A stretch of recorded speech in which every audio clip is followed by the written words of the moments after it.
कल हमारे प्रधानमंत्री नरेंद्र मोदी जी ने राष्ट्र के नाम एक संदेश दिया था। 22 मिनट का यह संदेश था और इसमें एक लाइन थी और उसी लाइन पे आज ये पूरी कहानी है। प्राइम मिनिस्टर ने यह कहा था कि अब भारत पाकिस्तान के न्यूक्लियर वेपन कंट्री होने की धौंस या ब्लैकमेलिंग को नहीं सहेगा। अब न्यूक्लियर की धमकी देने का वक्त चला गया। अब कहने को तो ये एक लाइन कि अब पाकिस्तान न्यूक्लियर कि हमारे पास न्यूक्लियर बम है, उसको लेकर हमें ब्लैकमेल करे, हम बर्दाश्त नहीं करेंगे। लेकिन प्राइम मिनिस्टर ने ऐसा क्यों कहा? दुनिया जानती है कि दो देश जिनके बीच रिश्ते खराब हों और दोनों अगर न्यूक्लियर पावर हों, दोनों के पास परमाणु बम हो, तो फिर उस जंग की सूरत में कुछ भी हो सकता है। लेकिन पीएम का ऐसा कहना क्यों था, यह आज आपको समझाता हूं और बताता हूं, और यही पूरी कहानी है। इस कहानी की शुरुआत दो तस्वीर से करते हैं। ये पहली तस्वीर है। ये तस्वीर जो आप देख रहे हैं, ये अमेरिकी ऊर्जा विभाग के परमाणु आपातकालीन सहायता का एक प्लेन है। इस प्लेन का नाम है B350 AMS। AMS का मतलब होता है एरियल मैप सर्वे। अब इस प्लेन में क्या खास है और ये प्लेन से मैं कहानी क्यों शुरू कर रहा हूं? तो जैसा कि नाम से ही जाहिर है, ये अमेरिकी न्यूक्लियर डिपार्टमेंट के न्यूक्लियर इमरजेंसी असिस्टेंस का प्लेन है। अगर कोई न्यूक्लियर इमरजेंसी आ जाए तो उसमें इस प्लेन की ज़रूरत पड़ती है। क्यों पड़ती है और इस प्लेन में क्या खासियत है? तो आपको पता है, पूरी दुनिया में जो फ्लाइट उड़ती है आसमान में, फ्लाइट रडार 24 एक साइट है जिस पे आप आम लोग भी देख सकते हैं पूरी हलचल। कौन सी इस वक्त आसमान में कितने प्लेन उड़ रहे हैं, अभी भी आप पता कर सकते हैं। भारत की वायु सीमा में कितने हैं, पाकिस्तान के कितने हैं, पूरी दुनिया के। इत्तेफाक से 10 मई, जी हाँ 10 मई, जिस दिन भारत और पाकिस्तान के बीच सीज़फायर हुआ, उस दिन फ्लाइट रडार 24 ने इस प्लेन को कैप्चर किया। और ये प्लेन पता है कहाँ उड़ा था? पाकिस्तान के एयर स्पेस में, यानी पाकिस्तान के आसमान पर, और ये चक्कर काट रहा था। अब एक प्लेन चक्कर काटे तो इसमें हैरानी की क्या बात है, लेकिन यहां ध्यान दीजिए कि ये प्लेन कोई मामूली प्लेन नहीं है। ये प्लेन ही वो प्लेन है जो जब कहीं जो न्यूक्लियर, जिनके पास पावर है, न्यूक्लियर बॉम्ब है, न्यूक्लियर वेपन है, अगर वहां कोई हादसा हो जाए, अगर वहां कोई बॉम्ब गिरे, अगर वहां कोई उस जहां पे उसको रखा गया न्यूक्लियर वेपन को, उसमें कोई हलचल हो, उसको नुकसान पहुंचे, तो सबसे पहला खतरा होता है रेडिएशन फैलने का। आप जानते हैं रेडिएशन कितना खतरनाक है। बरसों हिरोशिमा में आज भी इसका असर है। तो ऐसी सूरत में ये जो प्लेन है यूएस का B350, ये आसमान में उड़कर ये पता करता है कि एक्चुअल में रेडिएशन का कितना खतरा है, रेडिएशन फैल रहा है कि नहीं, और फिर उसी के हिसाब से आगे की कार्रवाई होती है। अब इत्तेफाक की बात है कि 10 मई को ये प्लेन सुबह जिस जगह पर उड़ रहा था वो नूर खान एयरबेस है पाकिस्तान का। उस एयरबेस के इर्द गिर्द उड़ रहा था।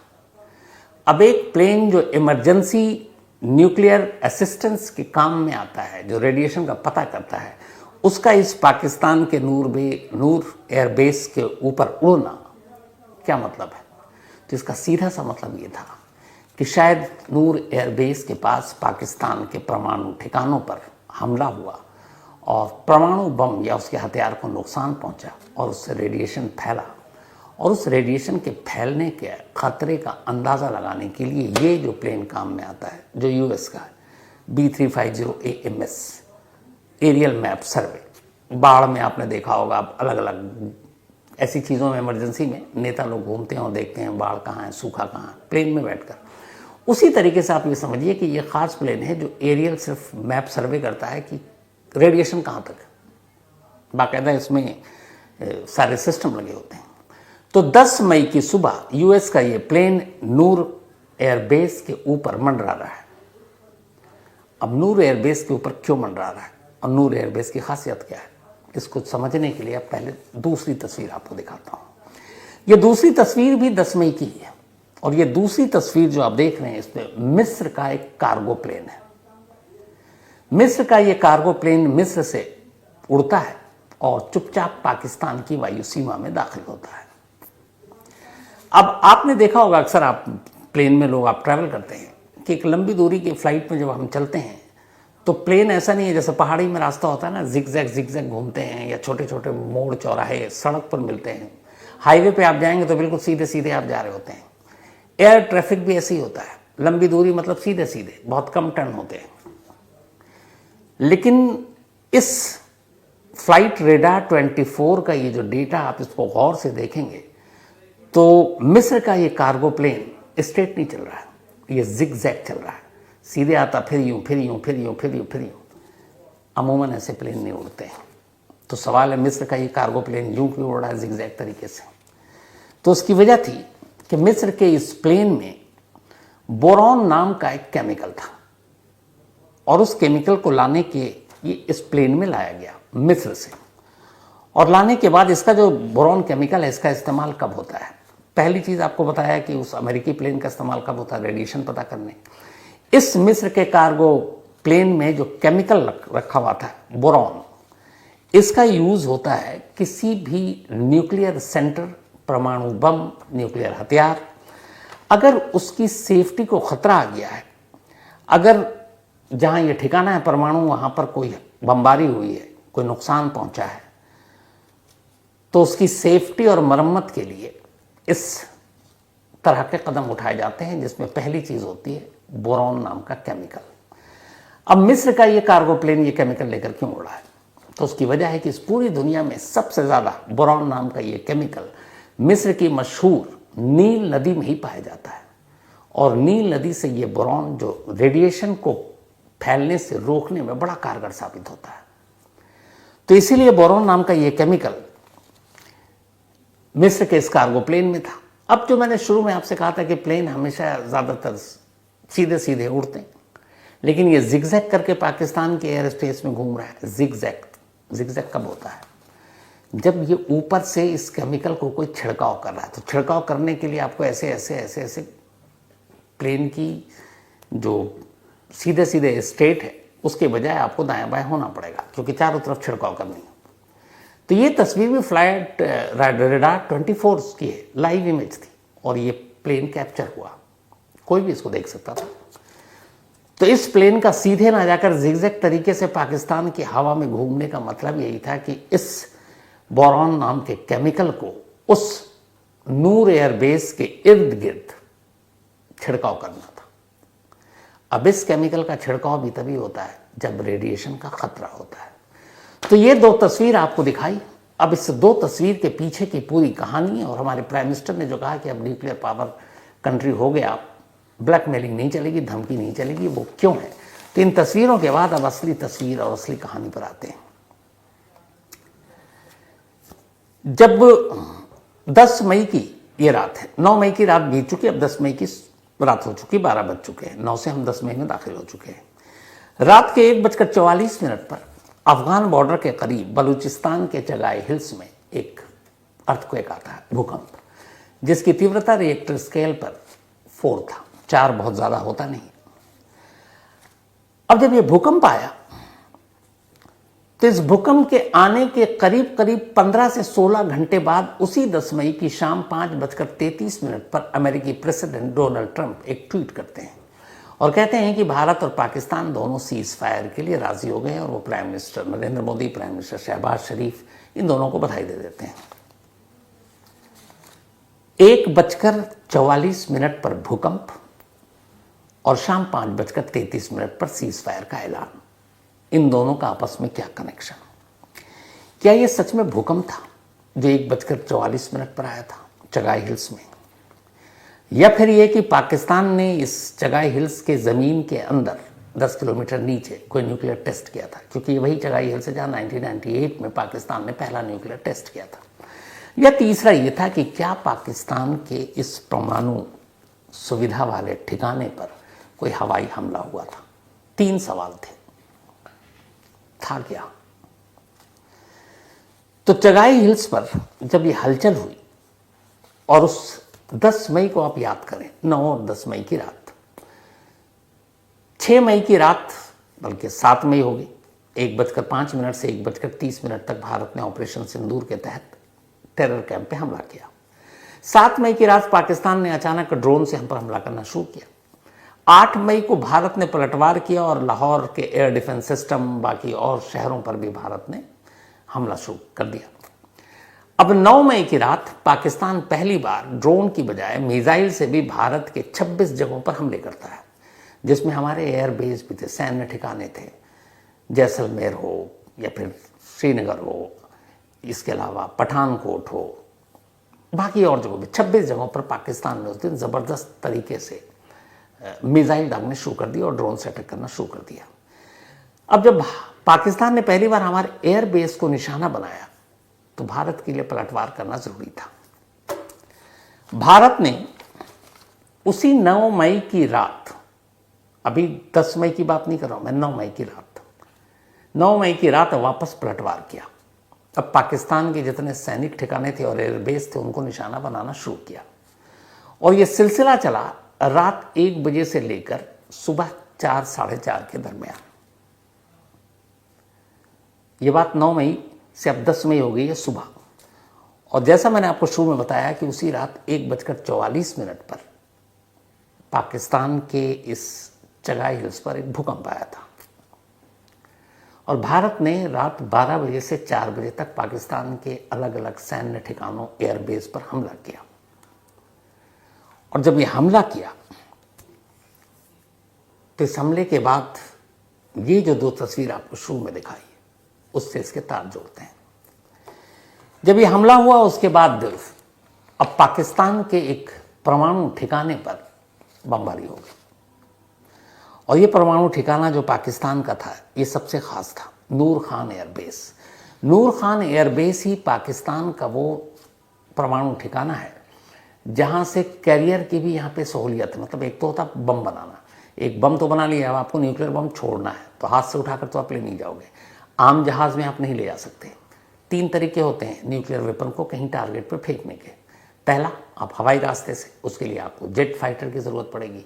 दूसरा, समंदर के रास्ते से उसके लिए आपको सबमरीन या जंगी जहाज़ चाहिए। तीसरा, अगर आप सड़क के रास्ते से ले जा रहे हैं तो आपको हेवी व्हीकल चाहिए, ट्रक या फिर उससे बड़ी गाड़ी। पाकिस्तान के पास 2 कैरियर हैं बम, न्यूक्लियर बम को गिराने के, हवाई रास्ते से और सड़क के रास्ते से, ट्रक या बड़ी गाड़ी। समंदर के रास्ते से उनके पास नहीं है, अभी शायद वो उसके ऊपर ट्रायल कर रहे हैं। भारत तीनों तरीकों से न्यूक्लियर वेपन को दाग सकता है, हवाई से भी, सड़क से भी और समंदर से भी। हमारे पास सबमरीन भी हैं और जंगी जहाज भी हैं। तो खैर, ये जो नूर खान एयरबेस है ये पाकिस्तान एटॉमिक या पाकिस्तान न्यूक्लियर वेपन की रीढ़ की हड्डी माना जाता है और इत्तेफाक से नूर खान के इसी एयरबेस पर धमाका हुआ और इसी एयरबेस पर धमाका होने के बाद यहाँ पे कुछ न्यूक्लियर वेपन थे और कहते हैं कि उनमें से कुछ को नुकसान पहुँचा। जब नुकसान पहुँचा तो फिर रेडिएशन फैलेगा। पाकिस्तानी आर्मी की बहुत सारी तस्वीरें आ रही हैं, वो वहीं पर आसपास में जा रहे हैं हॉस्पिटल में लोगों को देखने, वो गोली बम बारूद से ज़ख्मी नहीं हुए हैं, शायद रेडिएशन का शिकार हुए। पूरे इंटरनेशनल मीडिया में, सोशल मीडिया पर, ये हर जगह पे मैप, ये रिपोर्ट अब आ रही है और ये कि ये रेडिएशन लीक हुआ है क्योंकि नूर खान एयरबेस के पास जो न्यूक्लियर वेपन था उसको नुकसान पहुंचा है।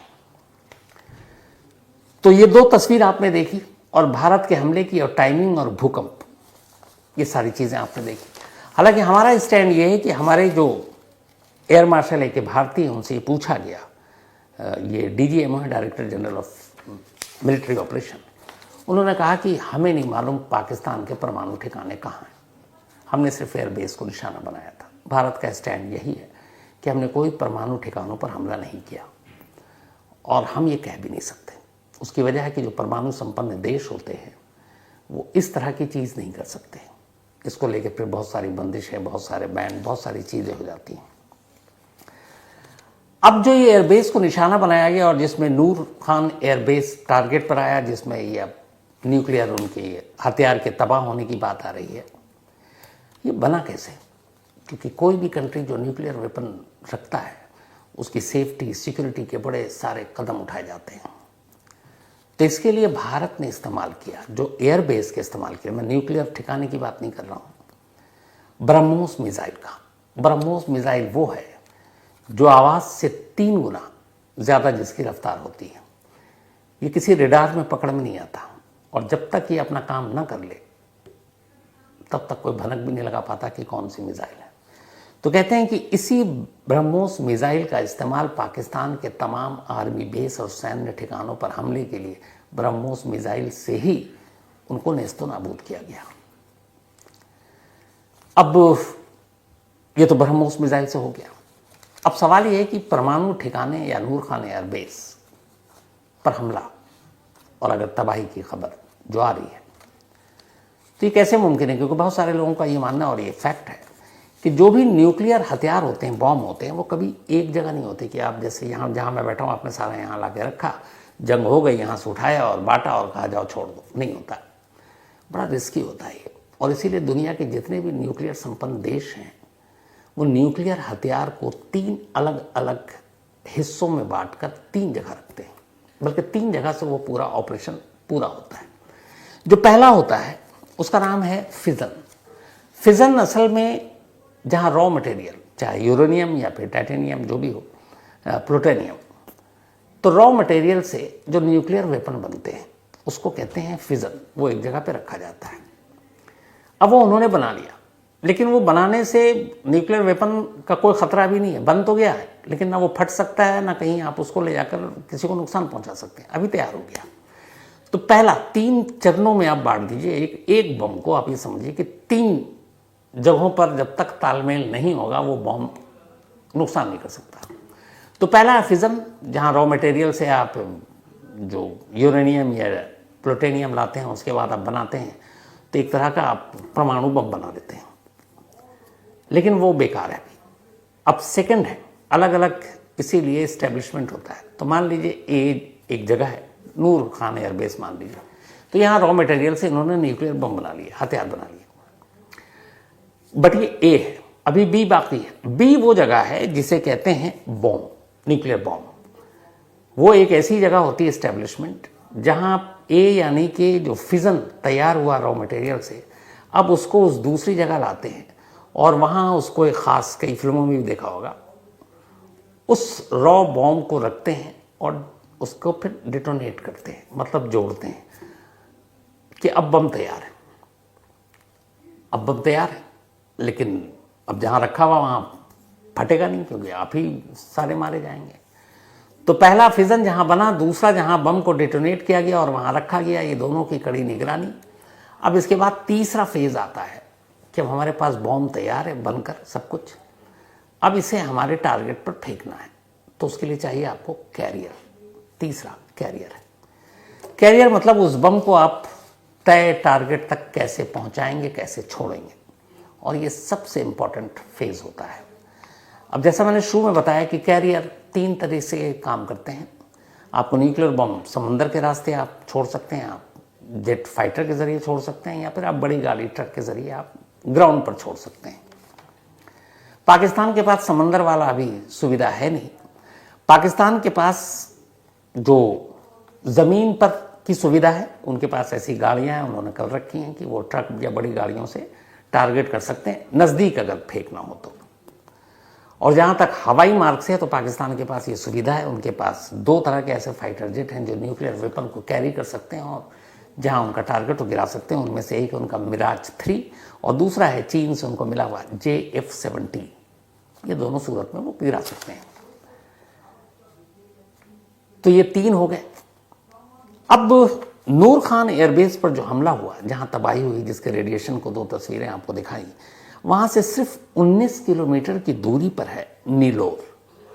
ये एक जगह है नीलोर, और ये पाकिस्तान के न्यूक्लियर प्रोग्राम और न्यूक्लियर एस्टेब्लिशमेंट का सबसे अहम ठिकाना है नीलोर।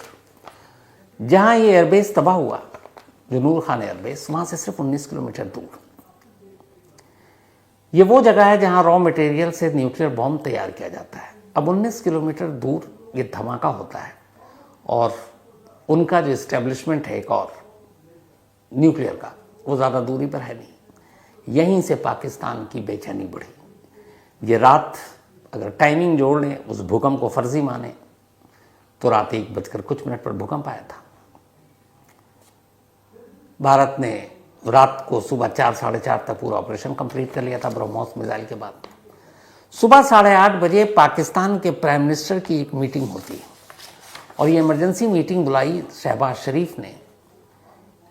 ये थी न्यूक्लियर कमांड अथॉरिटी की मीटिंग। इस कमेटी की मीटिंग का मकसद ये था कि जो नूर खान एयरबेस है या नीलोर है, वहाँ कितना नुकसान हुआ है। जब पता चला कि नुकसान हुआ है और ये भी डर है कि रेडिएशन फैल सकता है, तो फिर पाकिस्तान घबराया। उसे लगा कि अगर ब्रह्मोस मिसाइल यहाँ तक पहुँच सकती तो फिर हमारे कोई भी न्यूक्लियर के जो ठिकाने हैं वो तो सेफ हैं नहीं। और उन्हें ये मैसेज मिल गया था और यहीं से बात शुरू हुई कि अब आप न्यूक्लियर के नाम पे धमकी मत दो जहाँ तुम्हारे न्यूक्लियर हैं। क्योंकि आपको 3 चीज़ें हैं जो मैंने कहा, फिजन मतलब की, एक तरह से उसको चाबी भी कहते हैं, जहाँ से रॉ मटेरियल बनता है, फिर बॉम्ब, फिर कैरियर। तो कैरियर तक पहुँचने में अगर सिर्फ इंडिया कैरियर ही तबाह कर दे उनके, ये जो बम को ढोने वाला, तो वो बॉम्ब को उठाएंगे, ले कैसे जाएंगे। तो इसीलिए पाकिस्तान घबराया। इसके बाद सुबह 8:30 बजे मीटिंग हुई। फिर पाकिस्तान ने अमेरिका से कहा कि वो तो हमारे न्यूक्लियर ठिकाने तक आ गए हैं, अब आप जंग रुकवा दीजिए, किसी तरीके से सीज फायर करा दीजिए। अमेरिका ने नई दिल्ली में बात की, जहां से कहा गया कि नहीं, हमारी तो शर्त ये है। फिर अमेरिका ने पाकिस्तान बात की और कहा कि ठीक है, आप एक काम करो, आपके अपने DGMO, director general of military operation, वो पहल करेंगे, वो भारत के डीजीएमओ को फोन करेंगे कि हम सीज फायर चाहते हैं, इंडिया नहीं करेगा। इसके बाद जब डीजीएमओ पाकिस्तान सरकार तैयार हो गई, आर्मी तैयार हो गई, तब फिर अमेरिका ने भारत में बात की, एनएसए से, फॉरेन मिनिस्टर से, डोनाल्ड ट्रंप से नहीं। उसके बाद ये हुआ कि ठीक है, 3:35 पर तब 10 मई को डीजीएमओ पाकिस्तान ने फ़ोन किया इंडिया के डीजीएमओ को और कहा कि हम सीज फायर चाहते हैं। और उसके बाद ये सीज फायर हुआ और 5 बजे से इसको लागू कर दिया गया। अगर उस रात यानी 9 और 10 मई की रात नूर खान एयरबेस और नीलोर के करीब ये न्यूक्लियर ठिकाने पर पाकिस्तान के हमला न होता तो शायद पाकिस्तान इतनी जल्दी तैयार नहीं होता। उसे अब लग गया कि ये गड़बड़ है। अब इसमें कई लोग हैं कि अमेरिका का क्या इंटरेस्ट। अमेरिका का इंटरेस्ट ये कि पूरी दुनिया जानती है पाकिस्तान के पास न्यूक्लियर वेपन है। पाकिस्तान दुनिया का एक लौता ऐसा मुस्लिम कंट्री है जिसके पास न्यूक्लियर वेपन है। ईरान के बारे में कहते हैं अभी तक, लेकिन पुख्ता तौर पर किसी को नहीं मालूम। लेकिन घोषित तौर पर अगर किसी मुस्लिम कंट्री के पास है तो वो पाकिस्तान है। तो अब पाकिस्तान में आतंकवादी संगठन, अमेरिका को शुरू से है कि सबसे अनसेफ अगर कहीं न्यूक्लियर वेपन है तो वो पाकिस्तान में है। बाकी अगर आप घोषित तौर पर न्यूक्लियर कंट्री बन गए हैं तो उसका मतलब फिर ये है कि आपको उसकी सिक्योरिटी, बहुत सारी चीज़ों की ज़रूरत पड़ती है। लेकिन यहाँ पर यह है कि पाकिस्तान में जिस तरीके से आतंकवादी संगठनों का बोलबाला है, खुद पाकिस्तानी सरकार, वहाँ की आर्मी, तो ये कि अगर गलती से ये आतंकवादी संगठनों के हाथ न्यूक्लियर वेपन लग गए तो क्या होगा। और ये बात अमेरिका को भी डराता है हमेशा, क्योंकि बहुत सारे मुस्लिम और कंट्री जिनके पास न्यूक्लियर वेपन नहीं है तो मालूम है कि वो सारे उधर भी इस्तेमाल हो सकता है। तो कई बार अमेरिका ने ये कोशिश की है कि वो बैक डोर से पाकिस्तान के न्यूक्लियर प्रोग्राम को कमांड कर सके। बैक डोर से। अब बैक डोर से कैसे?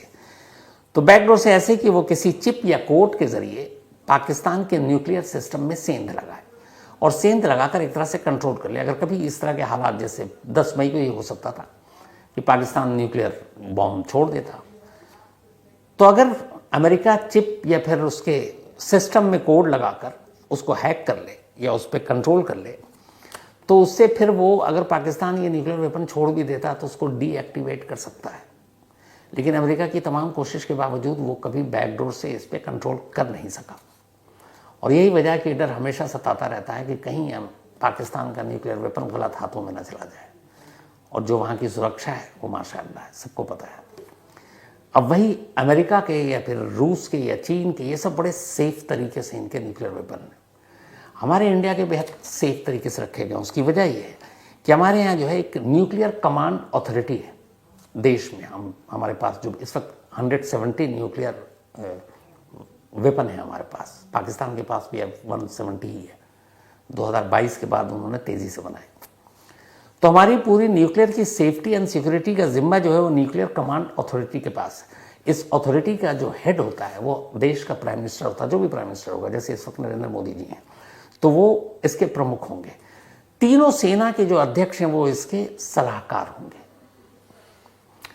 तो अध्यक्ष और सलाहकार जब तक ये एक साथ नहीं होंगे, एक मत नहीं होंगे, कोई भी न्यूक्लियर वेपन यूज हम कर ही नहीं सकते। और अगर ये सब भी एक साथ हो जाए, मान लीजिए प्राइम मिनिस्टर, तीनों सेना के अध्यक्ष भी एक साथ हो जाएं, तो भी हम पहले न्यूक्लियर वेपन का यूज नहीं कर सकते, इसलिए कि हमारी शर्तें हैं, हमने समझौता कर रखा है और हमने ये कह रखा है कि नो फर्स्ट यूज पॉलिसी पे हमारी दस्तखत है कि हम पहले यूज नहीं करेंगे। पाकिस्तान ने इस पॉलिसी पे आज तक दस्तखत नहीं किया, उसने कभी नहीं कहा कि मैं पहले यूज नहीं करूंगा, इसलिए ज्यादा खतरा रहता है।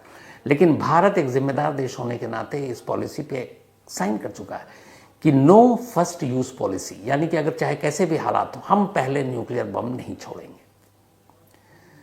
तो चारों के होने के बावजूद जब तक दुश्मन नहीं करेगा, हम पहल नहीं करेंगे। तो इसलिए भारत का nuclear program, nuclear war, nuclear हथियार, ये सेफेस्ट हैंड में है। और इसके उलट बनिस्बत पाकिस्तान, अल्लाह जाने किसी भी दिन टेररिस्ट ग्रुप के हाथ में लग जाए, क्या पता पाकिस्तानी आर्मी सौंप दे जब उसे लगे कि हम सब हार रहे हैं। तो ये जो अब वापस आते हैं शुरुआत में, जो कि हमारे प्राइम मिनिस्टर ने ये खुलकर कहा कि अब भारत पाकिस्तान की न्यूक्लियर धमकी और ब्लैकमेलिंग से नहीं डरेगा, उसकी वजह ये थी कि पाकिस्तान को उस 9 और 10 मई की रात ये एहसास हो गया नूर खान एयरबेस और नीलोर में हुए हमले में कि पाकिस्तान के न्यूक्लियर